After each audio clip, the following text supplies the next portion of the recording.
Good morning everyone, hope you all are good. So हमने chapter number 2 biological classification class 11 का first lecture attempt कर लिया है।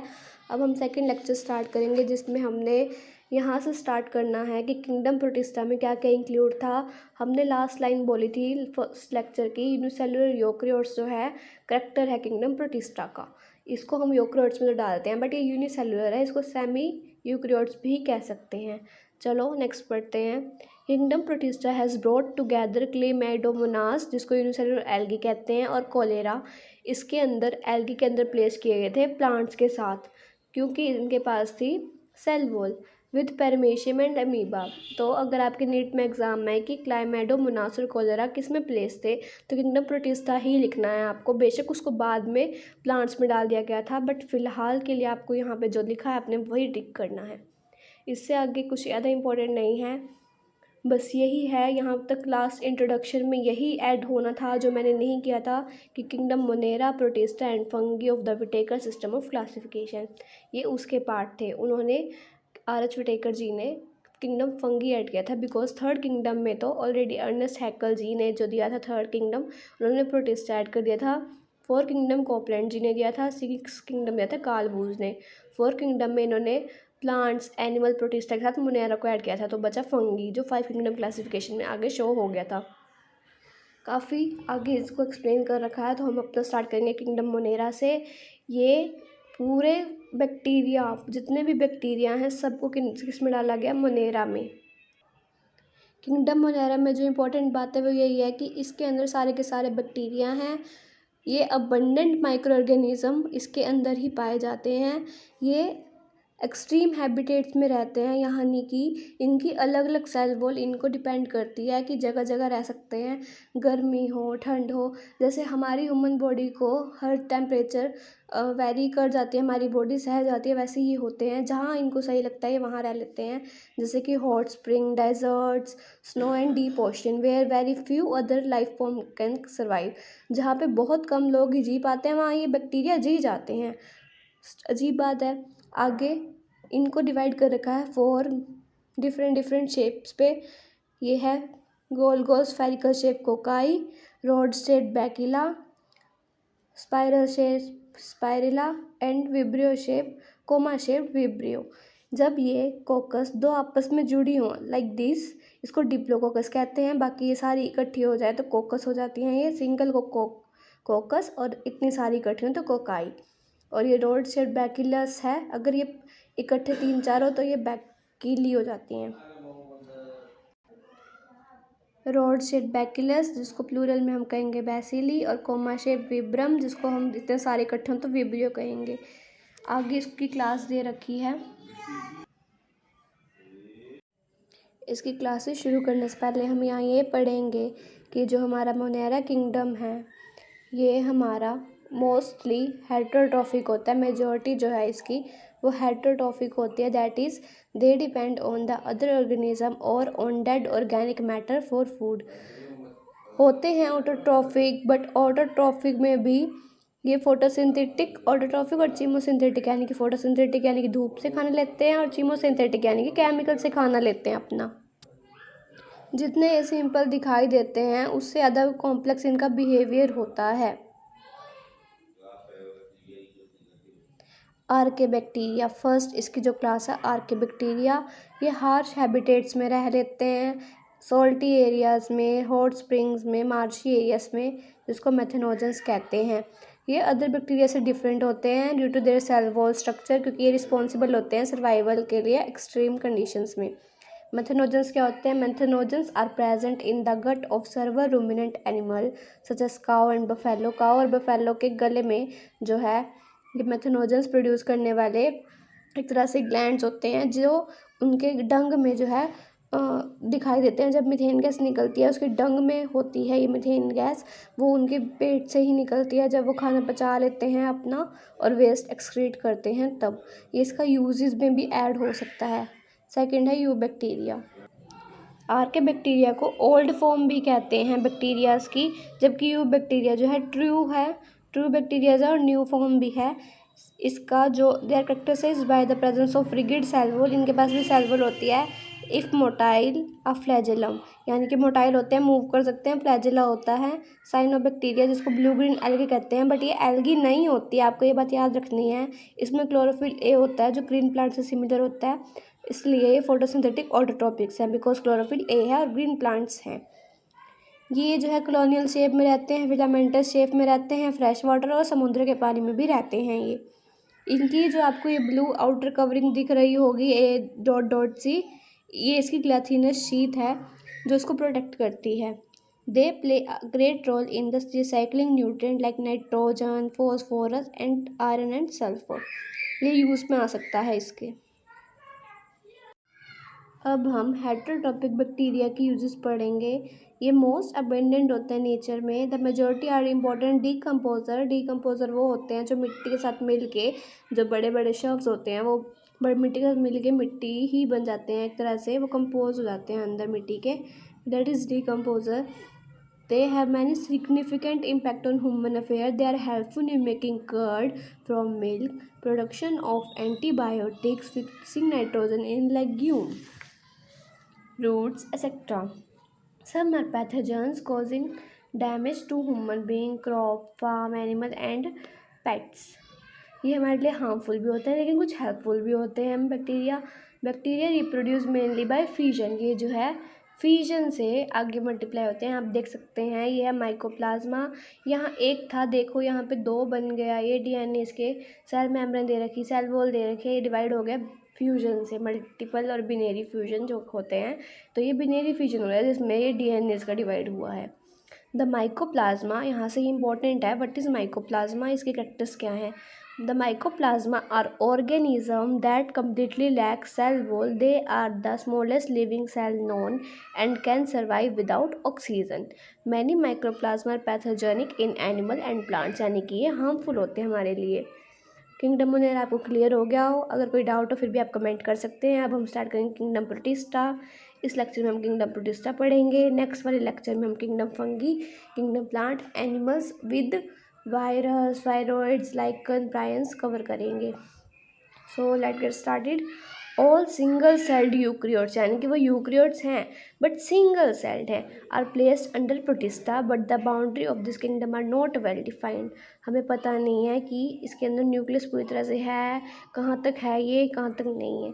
But may be a photosynthetic protistan to one biology में be plant to another, ये हमारे photosynthetic plants हैं या अलग है एक तरह से। In this book, we include chrysophyte, dinoflagellate, euglenoids, slime mold and protozoa under protista. इसकी क्लासेस आगे दे रखी हैं, हमें इसको एक्सप्लेन भी करना है। Being eukaryotes, the protistian cell body contain a well-defined nucleus. Well-defined nucleus है and other membrane-bound organelles भी इनके पास है, जैसे कि लाइजोसोम्स हो गए, DNA, RNA, other extra. Okay, so first class है इसकी chrysophytes. This group include diatom and golden algae, that is desmides. They are found in fresh water as well as in marine water, यानी कि ये ताज़े पानी में साथ ही समुद्र के पानी में पाई जाती हैं। They are microscopic, छोटी होती हैं and float passively in water current, यानी कि हवा के पानी के भाप से बह जाती हैं ये। Most of them are photosynthetic, ये धूप से अपना खाना बनाती हैं। इन डायटम, ये क्वेश्चन भी आपके लिए बहुत इंपॉर्टेंट है। In diatom the cell wall form two thin overlapping shell which fit together as in soap box. Important line है, अंडरलाइन कर लेना। The wall are embedded with silica, यानी कि सिलिका ऐसे होता है, ये ऑर्गेनिज्म है कोई, ये ऐसे इसके ऊपर ये सिलिका बहुत सारी मात्रा में होती है, बट अगर करें फ्लैजिला की बात, वो या तो एक होगा या वो दो होंगे, दैट्स इट। सो यहाँ पे इन्होंने कहा सिलिका से इसकी वॉल बनी होती है, wall are indestructible. Thus, diatom have left behind large amount of cell wall deposit in their habitat. This accumulation over billion of years is referred to as diatomaceous earth. ये भी पूछ लेते हैं कि diatomaceous earth क्या होता है, कौन सी कैटेगरी में इंक्लूड होता है, कौन से किंगडम्स में। Being gritty, the soil is used in polishing, filtration of oil and syrup. Diatom are the chief producer in the oceans, यानी कि जो मछलियों का खाना है वो ज़्यादा से ज़्यादा क्राइसोफाइट से आता है, जो ये अपनी सिलिका शेल पीछे छोड़ते हैं। Dinoflagellates, this organism are mostly marine and photosynthetic. They appear yellow, green, brown, blue और red depending on the main pigment present in their cell. इनके अंदर जो उनसी पिगमेंट होगी ये वही पाई जाएगी। इसका आपको एग्जाम्पल दे रखा है, ये आपको दिख रहा है। The cell wall has stiff cellulose plate on the outer surface. Most of them have two flagella. One lie longitudinally and the other transversely in a furrow between the wall plates. यानी कि एक आपको ये दिख रहा है flagella, इसका ये जा रहा, दूसरा फ्यूरो यानी कि ऐसे फिंगर लाइक स्ट्रक्चर जो ये इसके बीच में से जा रहा है, ये सेकंड फ्लैजेला है इसका। यहाँ पे आपका एक और क्वेश्चन बन सकता है, red dinoflagellate. Very often red dinoflagellate, जिसका एग्जांपल है गोनियोलेक्स। इंपॉर्टेंट एग्जांपल है कि कौन सी कैटेगरी का एग्जांपल है ये, Gonyaulax. Undergo such rapid multiplication that they make the sea appear red. Red tides दिखती हैं। टॉक्सिन रिलीज करता है इतने बड़े अमाउंट में कि अदर मैरीन एनिमल्स जो समुद्र में पाए जाते हैं सच एज फिशेज, उनको किल कर देता है। ये भी इसका करेक्टर है कि अगर पूछ लिया जाए डायनोफ्लैजिलेट्स का गोनियोलेक्स के अलावा अदर एक्स्ट्रा क्या वर्क है, करेक्टर है, तो यही आएगा कि इनके टॉक्सिन इतना रिलीज़ करते हैं कि जो मछलियाँ होती हैं समुद्र की वो मरने की कगार पे आ जाती हैं। आगे है euglenoids. Majority of them are fresh water organism found in stagnant water, यानी कि बहते पानी में पाई जाती हैं ये। Instead of a cell wall they have protein rich layer called pellicle. इनके पास पेलिकल होती है सेल वॉल की जगह, जो इनकी बॉडी को फ्लेक्सिबल कर देती है, ये मूव कर सकते हैं। They have two flagella, a short and a long one. एक ये छोटा है इसका फ्लैजेला और एक इसका बड़ा फ्लैजेला, ठीक है। They are phototropic in the presence of sunlight. When deprived of sunlight, यानी इनके पास जब सनलाइट ना हो, दे बिहेव लाइक हेटेरोट्रॉप्स, यानी कि दूसरों को खा लेते हैं ये, बाय प्रेडेटिंग और other smaller organism. Interestingly the pigment of euglenoid identical to those present in higher plants, that is euglena. Example इसका यूग्लिना है। अभी आपको यहाँ पे इसका करेक्टर पूछ ले कि यूग्लिनोइड का करेक्टर्स क्या है, तो करेक्टर होगा इसका मिक्सोट्रॉपिक न्यूट्रिशन, क्योंकि अगर इसके पास सनलाइट होगी यानी कि धूप निकली तो ये अपना खाना सनलाइट से ले लेगा, नहीं भी हुई तो भी कोई बात नहीं भाई भैया, हम तो दूसरों को खा के जिंदा रह लेंगे। आगे है स्लाइम मोल्ड्स। ये सैप्रोफिटिक प्रोटिस्ट, ये सैप्रोफिटिक प्रोटिस्ट हैं, यानी कि ये दूसरों को मार के अपना खाना लेते हैं। हेटेरोट्रॉफिक की कैटेगरी है saprophytic. The body moves along decaying twigs and leave engulfing organic material. ये लकड़ियों पे पाया जाता है। जो लकड़ियों के अंदर हमने देखे हैं लंबे लंबे कीड़े निकल आते हैं जो दीवारों पे छा जाते हैं, ये उनके अंदर बनना शुरू हो जाते हैं। Under stable condition they form an aggregation, ये एकत्र कर लेते हैं प्लाज्मोडियम को जब इनकी फेवरेबल कंडीशन हो, और जब अनफेवरेबल कंडीशन हो तो ये डिफरेंट होके स्पोर्स फैला देते हैं अपनी हर जगह फ्रूटिंग बॉडीज़ पे। This spores possess true walls, इनके पास ट्रू वॉल्स होती हैं। They are extremely resistant and survive for many years, ये बहुत सालों तक जिंदा रह सकते हैं। इवन अंडर एडवर्स कंडीशन, यानी कि जैसे हमने मुनहरा में पढ़ा ना, इनकी बहुत ऐसे सेल वॉल की वजह से किसी भी कंडीशन में जिंदा रहते हैं, तो यहाँ पे स्लाइम मोल्ड्स का भी वही काम है। The spore are dispersed by air current, जब हवा का बहाव आता है तो जो ये अनफेवरेबल कंडीशन में स्पोर्स बनाते हैं, वो स्पोर्स जो है हवा के बहाव से आगे बह जाते हैं। लास्ट कैटेगरी है इसकी protozoans. All protozoan are heterotroph and live as predator. Predator यानी कि शिकार करके रहना एक तरह से, और पैरासाइट्स यानी कि दूसरों को खा के जीना। They are believe to be primitive relative of animal. They are 4 major group of protozoan. पहले हम इसके 4 ग्रुप्स पढ़े। एमीबॉइड प्रोटोजोन्स, एमीबॉइड से पता लग रहा है सुनते ही कि एमीबा से रिलेटेड बात है कुछ।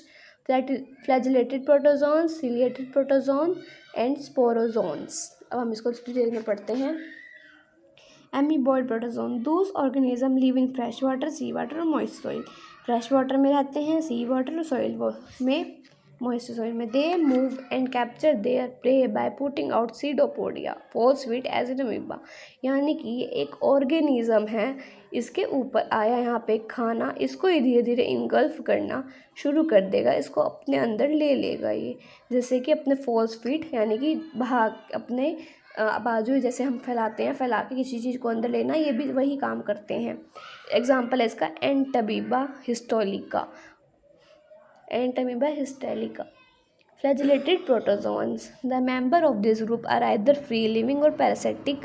They have flagella. Flagellated protozoan यानी कि फ्लैजिला तो होंगे ही, ये कोज करते हैं स्लीपिंग सिकनेस को, जिसका एग्जाम्पल है ट्राइपैनोसोमा। आपको इसके एग्जाम्पल्स याद करना बहुत ही इंपॉर्टेंट है, ये नीट में पूछे जाते हैं। Ciliated protozoan. These are aquatic, actively moving organism because of the presence of thousands of cilia. Ciliated की बात है cilia, flagellated की बात है flagella. They have a cavity, cavity यानी कि खाली स्पेस है, that open to the outside of the cell surface, जो सीधे इसके सेल के बाहर खुलता है। The coordinate movement of row of cilia causes the water laden with food to be steered into the gullet. Food उस cavity के थ्रू अंदर आता है, जैसे कि पैरामेशियम में होता है। पैरामेशियम अपनी जो आगे की इसकी स्टेजेस होती हैं उसको फैला के अंदर खाना ले लेता है। Sporozoan, this include diverse organism that have an infectious spore like stage in their life cycle, यानी कि ये कोज करते हैं मलेरिया को। इन्फेक्शियस होते हैं ना, इन्फेक्शंस वही फैलाते हैं जो हमारे लिए हार्मफुल हो। The most notorious is plasmodium. Malarial parasite किसको कहते हैं? प्लाज्मोडियम को। ये भी क्वेश्चन पूछा जा सकता है कि मलेरियल पैरासाइट किसको कहते हैं? प्लाज्मोडियम को। क्या कोज करता है? Malaria. A disease which has a staggering effect on human population. अगर ये बीमारी फैल जाए, ये बीमारी फैले तो हम बीमार हो जाते हैं, जिससे हमारी पॉपुलेशन काफ़ी हद तक कम हो जाती है। That's all for today. मैंने आज आपको किंगडम प्रोटिस्टा भी कंप्लीट करा दिया। अगर आपको कोई डाउट हो तो आप कमेंट करके पूछ सकते हैं। Thank you. Have a nice day.